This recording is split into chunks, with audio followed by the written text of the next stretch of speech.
అప్పుల బాధలు వెంటాడుతున్నాయా? అయితే 6 JVR వారి జాతిరత్నాలు ధరించండి.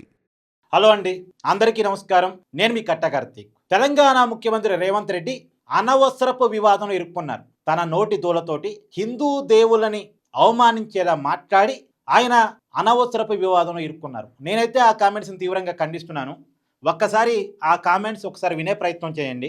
హిందువులలో ఎన్ని దేవతలు ఎంతమంది దేవుళ్ళు? 3 కోట్లు ఉందా? ఎందుకునే పెళ్లి చేసుకోవడానికి హనుమంతుడు ఉన్నాడు, 2 పెళ్లిళ్ళు చేసుకోవడానికి ఇంకొక ఆయన దేవుడు ఉన్నాడు, మందు తాగేటోళ్ళ కో దేవుడు ఉన్నాడు, ఎల్లమ్మ, పోచమ్మ, మైసమ్మ, కళ్ళు కొయ్యాలి, కోడి కొయ్యాలి అనేటోళ్ళకు, పప్పన్నం తినేటోళ్ళకు కూడా దేవుడు అవునా? అన్ని రకాల దేవుళ్ళు ఉన్నారు. కాంగ్రెస్ పార్టీ కూడా అన్ని రకాల మనస్తత్వాలు ఉండే అన్ని రకాల మనుషులను కలుపుకొని పోయే పార్టీ కాంగ్రెస్ పార్టీ. విన్నారు కదా, కాంగ్రెస్ పార్టీ గురించి చెప్పడానికి దేవులతో పోలిక ఏంటి? ఆ పోలిక ఏంటి అసలు? ఒక ముఖ్యమంత్రి అయ్యి ఉండి కామన్ సెన్స్ లేకుండా అలా ఎలా పోలిక పెట్టుకుంటారు అనేది సగటు హిందూ అడుగుతున్న మాట. ఎందుకంటే అనవసరంగా ఇప్పుడు ఆయన సభలు పెడుతుంది దేనికోసం? కాంగ్రెస్ పార్టీ అధికారంలోకి తెలంగాణలో వచ్చి రేవంత్ రెడ్డి గారు ముఖ్యమంత్రి పీట మీద కూర్చొని 2 సంవత్సరాలు అవుతుంది. ఈ 2 సంవత్సరాల కాలంలో తను సాధించినటువంటి ప్రగతి ఏంటి, వాళ్ళ విజయాలు ఏంటో చెప్పుకోవడానికి కోసం సభలు పెట్టుకున్నాడు. కాంగ్రెస్ పార్టీ ఏం చేసిందో చెప్పుకుంటే పోలా. ఇప్పుడు రాజకీయంగా కూడా కాంగ్రెస్ పార్టీకి చాలా ఇబ్బంది. బీజేపీకి, హిందూ సంఘానికి రేవంత్ రెడ్డి గారు పని చెప్పినట్టే లెక్క. అసలే పరిస్థితులు బాగాలేవు. దేవుణ్ణి ఏమనంటే ఊరుకునే పరిస్థితులు ప్రస్తుతం లేవు. ప్రస్తుతం హిందూ సంఘాలు వాళ్ళ యాక్టివిస్టులు విపరీతంగా పెరిగిపోయారు. మొన్న చూసాం కదా, రాజమౌళి ఒక సినిమా ఈవెంట్లో ఆయన దేవుణ్ణి నమ్మను అని చెప్పేసి మా నాన్నగారు చెప్తా ఉంటారు, నా వెనకాల హనుమంతుడు ఉన్నాడని చెప్పేసి. మరి ఇక్కడ డిస్టర్బెన్స్ ఏర్పడిందిగా, నా వెనకాల హనుమంతుడు కనుక ఉంటే ఈ డిస్టర్బెన్స్ ఏర్పడేదా అని చెప్పేసి మాట్లాడారు. వెంటనే రాజమౌళిని హిందూ సంఘాలు ట్రోల్ చేశాయి, నెగిటివ్ చేశాయి, సోషల్ మీడియాలో గట్టిగా మాట్లాడాయి. అదే రాజమౌళిని గతంలో బీజేపీ వాళ్ళు నెత్తిన పెట్టుకున్నారు, వాళ్ళ ఫాదర్కి రాజ్యసభ ఇచ్చారు. బాహుబలి సినిమాలో ప్రభాస్ శివలింగాన్ని ఎత్తడం అనేది అప్పుడు అందరికీ నచ్చింది. రాజమౌళి ఆ క్రియేషన్స్ అందరికీ నచ్చింది. అప్పుడు రాజమౌళిని నెత్తిన పెట్టుకున్నారు. రాజమౌళి ఈ కామెంట్స్ చేయగానే ఉత్తికి పారేశారు సోషల్ మీడియాలో. పరిస్థితులు అలా ఉన్నాయి.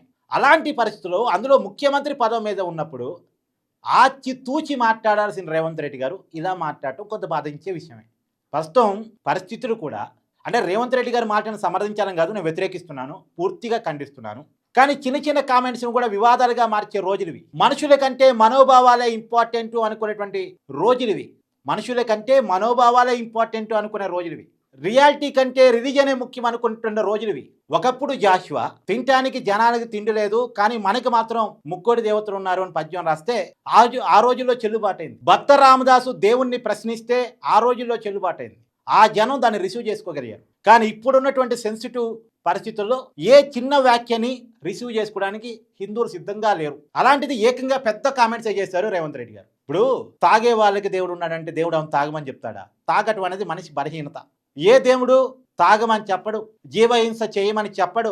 అది మనంగా పెట్టుకున్నటువంటి నియమాలు. దానికి దేవుడి పేరు మనం ఆపాదించుకుంటున్నాం. ఏ దేవుడు జీవహింస చేయమని చెప్పరు, ఏ దేవుడు మందు తాగమని చెప్పరు. నిష్టగా నియమంగా పూజా కార్యక్రమాలు చేస్తే ఫలితం వస్తనేది మన శాస్త్రాలు చెప్పే మాట. ఖచ్చితంగా మనశ్శాంతి కావాలన్నా కానీ మన పూజా విధానం చాలా గొప్ప విధానం. మన భగవద్గీత చాలా క్లియర్గా చెప్పింది, ధర్మో రక్షిత రక్షిత, ధర్మాన్ని నువ్వు రక్షించు, ధర్మం నేను రక్షిస్తు. ఇలాంటి ధర్మాన్ని బోధించాలి.